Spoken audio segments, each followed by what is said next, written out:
నమస్తే, welcome to Suman TV Karimnagar. నేను మీ అనిల్. భూ కబ్జాదారులకు చెమటలు పట్టిస్తున్నారు కరీంనగర్ పోలీసులు. ఇప్పటికే భూ కబ్జా కేసులపై పలువురు పోలీసులు వారిని అరెస్ట్ చేస్తున్నారు. అయితే కరీంనగర్ పోలీసులు తీసుకుంటున్న ఈ నిర్ణయానికి కరీంనగర్ ఒక పర్సన్ మాత్రం చాలా హర్షం వ్యక్తం చేస్తున్నాడు. అసలు ఎందుకు ఆ వ్యక్తి ఇంతలా ఆనందిస్తున్నాడో మనం ఆ పర్సన్ అడిగి తెలుసుకునే ప్రయత్నం చేద్దాం. తేజస్ అకాడమీ స్థాపించిన 12 సంవత్సరంలో 1918 డిఫెన్స్ ఉద్యోగాలతో పాటు ఇంటర్లో రాష్ట్ర స్థాయి మార్కు సాధించి తెలంగాణ నెంబర్ 1 గా నిలిచిన తేజస్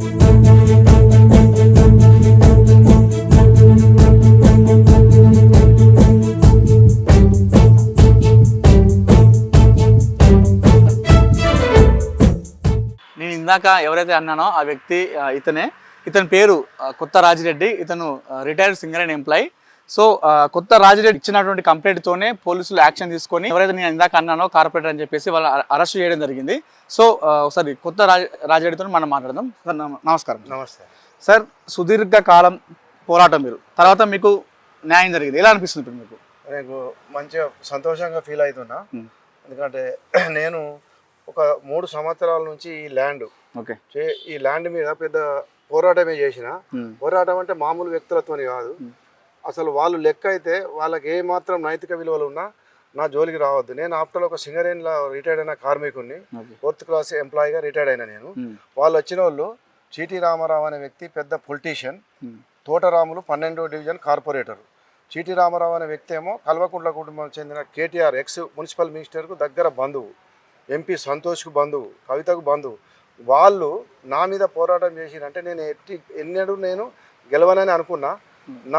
నా అదృష్టం, తెలంగాణ ప్రజల అదృష్టం, అందరి అదృష్టం మంచిగా ఉండి ఈ మొన్న జరిగిన ఎన్నికలలో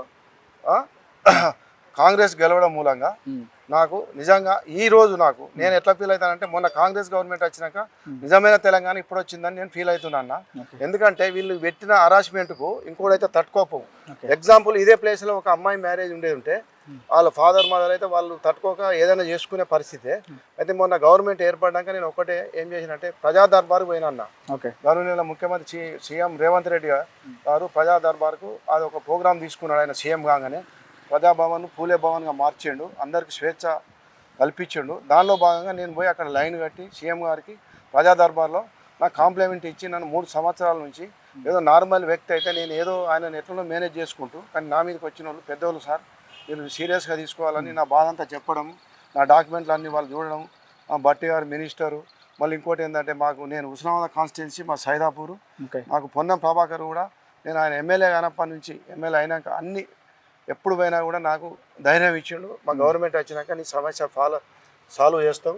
అట్లా నీలాగా ఎందరో మంది ఉన్నారు భూ కబ్జాలకు అదైపోయి అమ్మాయిల మ్యారేజ్ గురించి అవన్నీ ల్యాండ్ కొనుక్కుంటే వాళ్ళు కబ్జాలు చేస్తారు, వీళ్ళు టీఆర్ఎస్ వాళ్ళు బీఆర్ఎస్ వాళ్ళు అని చెప్పడం జరిగింది. అదే ప్రకారం నేను అక్కడికి ప్రజా దర్బార్ వెళ్ళి రావడం, నాకు ఐడి నెంబర్ కేటాయించారు. ఆ ఐడి నెంబర్ పట్టుకొని నేను ఇక్కడికి వెళ్ళినా అన్న.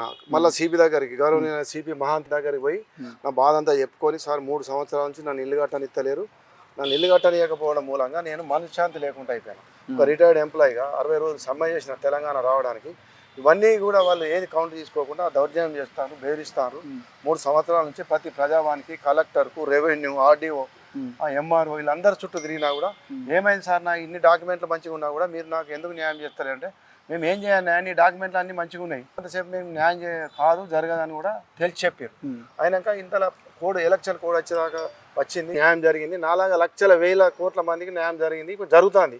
అందులోనే మొదటి వ్యక్తిని కాదు, నేను చివరి వ్యక్తిని, ఫస్ట్ వ్యక్తిని మాత్రం నేనే. ఎందుకంటే అక్కడికి పోయినాక నేను ఇక్కడ సిపి మహాంతి గారికి కాంప్లైంట్ ఇవ్వగా నేను నా బాధ అంతా విని నన్ను అరగంట సేపు నా అన్ని డాక్యుమెంట్లు చూసి సిఐ గారికి చెప్పిండు. ఇక్కడ నాకు కాంగ్రెస్ టౌన్ ఇన్ఛార్జి నరేందర్ రెడ్డి అన్న, కోమటిరెడ్డి నరేందర్ రెడ్డి అన్న కూడా చాలా హెల్ప్ చేసిండు. పొన్నం ప్రభాకర్ గారు బాగా హెల్ప్ చేసి, ఇక వాళ్ళంటే మంత్రి గారు, మాకు ఎమ్మెల్యే మంత్రి గారు అయినాక నాకు నమ్మకం కుదిరింది వీళ్ళు నాకు న్యాయం చేస్తారని అన్నట్టుగానే న్యాయం చేశారు. అంటే మీరు గత 3 సంవత్సరాల నుండి పోరాటం చేస్తున్నారు కదా, సో ఆ 3 సంవత్సరాలు జరిగింది కాంగ్రెస్ వచ్చిన తర్వాత నెల రోజులు జరిగింది అనుకుంటున్నారా? అంటే కాంగ్రెస్ గవర్నమెంట్ రాగానే నాకు న్యాయం జరిగింది. ఫస్ట్ న్యాయం జరిగిన వ్యక్తి నేనే తెలంగాణలో. అంటే నేనే చెప్తా, నిర్మోహమాటంగా చెప్పగలుగుతా. ఎందుకంటే నేను అక్కడికి ప్రజా దర్బార్కి వెళ్ళినా, అక్కడి నుంచి వచ్చి మళ్ళీ ఐడి నెంబర్ ఇచ్చారు, అక్కడి నుంచి పట్టుకొని సిపి మహాంతి, గౌరవనీయుల మహాంతి గారి దగ్గర పోయినా. మహాంతి గారు ఒక సీట్ ఏర్పాటు చేసిండు, ఈ ఒక మాధవి మేడంకు నాది కేసు అప్ప చెప్పిండు. ఓకే. నాది కాకుండా ఇంకా చాలా కేసులు కూడా ఏసీపీ మాధవి ఇప్పుడు టేకప్ చేసింది. ఫస్ట్ కేసు నాదనుకుంటా చేసింది, ఆమె వచ్చింది ఇక్కడ సైడ్ ఎంక్వైరీ చేసింది. 3 సంవత్సరాలలో మీకు ఎప్పుడైనా బెదిరింపు కాల్స్ నాకు బెదిరింపు కాల్స్ చేసిర్రు. నేను సీనియర్ సిటిజన్, నేను పోంగా రాంగా నన్ను బెదిరించారు అన్న. భగత్ బొమ్మ కాడ ఒక ఆయన వచ్చి నువ్వు ఎన్నటికైనా కట్టనీయం, ఎన్ని రోజులైనా ప్లాట్ అమ్ముకొని పోవాలి. చీటి రామారావు తోటరాములకు వాళ్ళు ఉన్నంతసేపు నీ ప్లాట్ అమ్మని. ఇంత హరాస్మెంట్, ఈ హరాస్మెంట్ పాలనకు చమరగీతం పాడిండ్రు తెలంగాణ ప్రజలు. చాలా సంతోషంగా. మీరు 3 సంవత్సరాల ఒంటరిగా పోరాటం చేశారు, అప్పుడు ఎవరు సపోర్ట్ చేయలేదు. నాకు ఇక్కడ ఎవరు పోలీసు అంటే మీరు చాలా పెద్దవాళ్ళు, 62 ఏళ్ల వయసులో మీరు 3 సంవత్సరాలుగా ఒక ల్యాండ్ కావాలని చెప్పేసి పోరాటం చేయడం అనేది ఒక. నేను కలెక్టర్ ఆఫీస్ కు ప్రతి వారం నేను నా భార్య తెలుసు ప్రజావాణి ఎప్పుడు పోయినా మీరు కనిపించేవాళ్ళు. ప్రజావాణిలో మేము నేల మీద కూర్చున్నాం, నిరసన తెలియజేసినాం కలెక్టర్ కు, ప్లస్ ఇక్కడ పోలీసు వాళ్ళకు, సిఐకి, ప్లస్ ఇక్కడ ఆర్డీఓ, వీళ్ళందరూ వాళ్ళే మేము వాళ్ళు ఎట్లా వాళ్ళ మాటలు నాకు అర్థం, మేము ఏం చేస్తలేము, ఇది ఈయనకి ఎందుకు న్యాయం చేస్తానేమో అనే ఫీలింగ్లోకి వచ్చారు వాళ్ళు.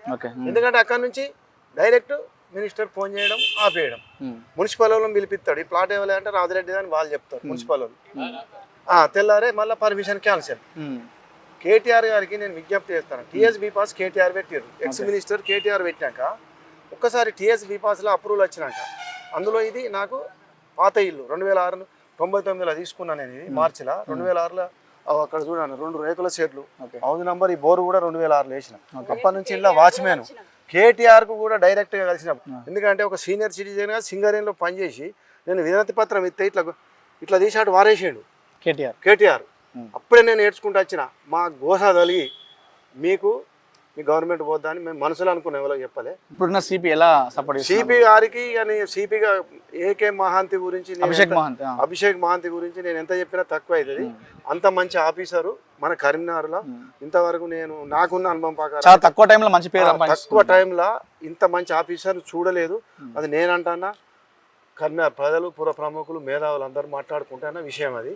ఆయన న్యాయం చేస్తాడు, డాక్యుమెంట్ కరెక్ట్ ఉండి ఇష్యూ కరెక్ట్ ఉంటే నీకు పక్కా 100% న్యాయం జరుగుతుంది. నాకు జరిగింది, ఇంకా మిగతా వాళ్ళకు కూడా అందరికి న్యాయం చేస్తా అని చెప్తుండు, అదే జరుగుతుంది.